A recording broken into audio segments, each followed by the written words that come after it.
নমস্কাৰ মই চাপৰ চালকচা সংহত শিশু উন্নয়ন প্ৰকল্প কাৰ্যালয়ৰ পৰা কৈছোঁ। আপোনাৰ নাম কি? মোৰ নাম মিছ মজিদা খাতুন।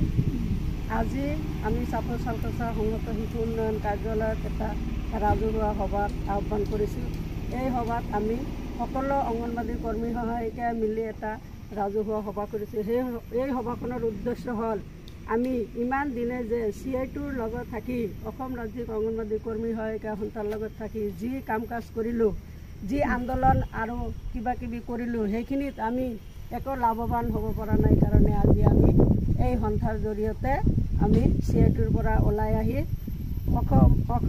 অসম অংগনবাদী কৰ্মী সহায়িকা সুৰক্ষা সমিতিত যোগদান কৰিম বুলি এইটো সভা আহ্বান কৰিছোঁ। আৰু এই সভাত আমি সকলোৱে শপত লৈছোঁ যে আমি CI2ৰ পৰা ওলাই আহি অসম অংগনবাদী কৰ্মী সহায়িকা সুৰক্ষা সমিতিত যোগদান কৰিছোঁ। আজিৰ দিনটোত যোগদান কৰিছোঁ বুলি আমি সকলোৱে মতামত দিছোঁ আৰু আমি ৰেজুলেশ্যন আকাৰে এইটো সকলোৱে মানি লৈছোঁ।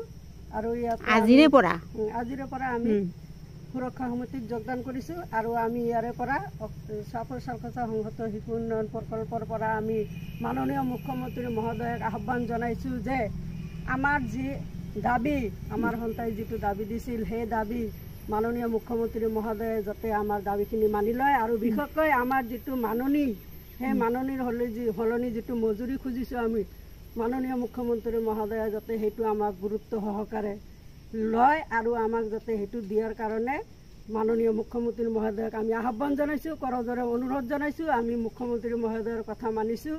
আমি অসম ৰাজ্যিকৰ পৰা ওলাই আহি সুৰক্ষা সমিতিত যোগদান কৰিছোঁ আৰু মুখ্যমন্ত্ৰী মহোদয়ে যাতে আমাৰ দাবীটো মানি লয়, এইটোৱে আমি আমাৰ চাপৰ চালকচা সংহত শিশু উন্নয়ন প্ৰকল্প কাৰ্যালয়ৰ পৰা মুখ্যমন্ত্ৰী মহোদয়ক আহ্বান জনাইছোঁ। নমস্কাৰ গ্ৰহণ কৰিব। মই চাপৰ চালকচা অংগনবাদী কৰ্মী সহায়িকা সন্থাৰ সহ ছেক্ৰেটাৰী। আপোনাৰ নাম কি? মোৰ নাম শ্ৰী লতিকা নাথ। আমাৰ কৰ্মী মজিদা বাইদেৱে কোৱা মতে আমি সকলোৰে মতামত লৈ আমি CI2ৰ পৰা ওলাই আহি অসম অংগনবাদী কৰ্মী সহায়িকা সুৰক্ষা সমিতিত যোগদান কৰিম বুলি আজি সভা আহ্বান হ'ল। আৰু এই সভাত সকলোৰে মতামত লৈ এই সভাখন আহ্বান কৰা হৈছে। আৰু এই সভাৰ পৰা অসমৰ মাননীয় মুখ্যমন্ত্ৰীক আহ্বান জনাওঁ যে আমাক মাননীৰ সলনি যাতে মজুৰি দিয়ে, তাৰ কাৰণে আমি সকলোৱে আশাবাদী। নমস্কাৰ, মোৰ নাম সাজাদা খাতুন। মই চাপৰ চালকচা ICDS প্ৰকল্পৰ অংগনবাদী কৰ্মী সহায়িকা সন্থাৰ সভানেত্ৰী। আমি আজি CI2ৰ পৰা ওলাই আহি অসম ৰাজ্যিক সুৰক্ষা সমিতি অংগনবাদী কৰ্মী সহায়িকা সুৰক্ষা সমিতিত যোগদান কৰিলোঁ। আৰু আমি আশাবাদী মাননীয় মুখ্যমন্ত্ৰী মহোদয়ক আমি কৰজোৰে অনুৰোধ জনাওঁ আমাক যাতে মাননীৰ সলনি মজুৰি দিয়ে, সেইটোৱে আমি আশাবাদী। আৰু আমাক 12 তাৰিখ 6 মাহ 2024 চনত মাতিছে বুলি আমি আশা ৰাখিছোঁ। আমাক যাতে মাতি ধুনীয়াকৈ আমাক এইটো যাতে মানি লয়, আমাৰ দাবীটো আমি মুখ্যমন্ত্ৰীৰ প্ৰতিশ্ৰুতি মানি লৈছোঁ। আৰু আমাকো যাতে মাননীৰ সলনি মজুৰি দিয়ে, এইটোৱে আমি মুখ্যমন্ত্ৰীক অনুৰোধ জনাইছোঁ, কৰজনে অনুৰোধ জনাইছোঁ। আৰু আমি আশাবাদী হৈ আছোঁ মুখ্যমন্ত্ৰীৰ ওচৰত।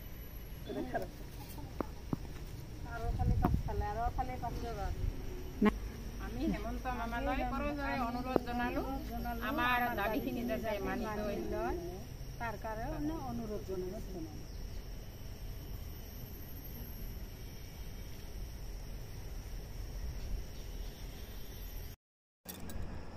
অংগনবাদী কৰ্মী আৰু সহায়িকা সন্থাই আন্দোলনৰ সময়ত মাননীয় মুখ্যমন্ত্ৰী হিমন্ত বিশ্ব শৰ্মাক মাননীৰ সলনি মজুৰি লাগে বুলি দাবী জনোৱাত মুখ্যমন্ত্ৰী মহোদয়ে কয় যে তোমালোকে CI2ৰ পৰা ওলাই নহালৈকে তোমালোকৰ দৰমহা কেতিয়াও নাবাঢ়ে।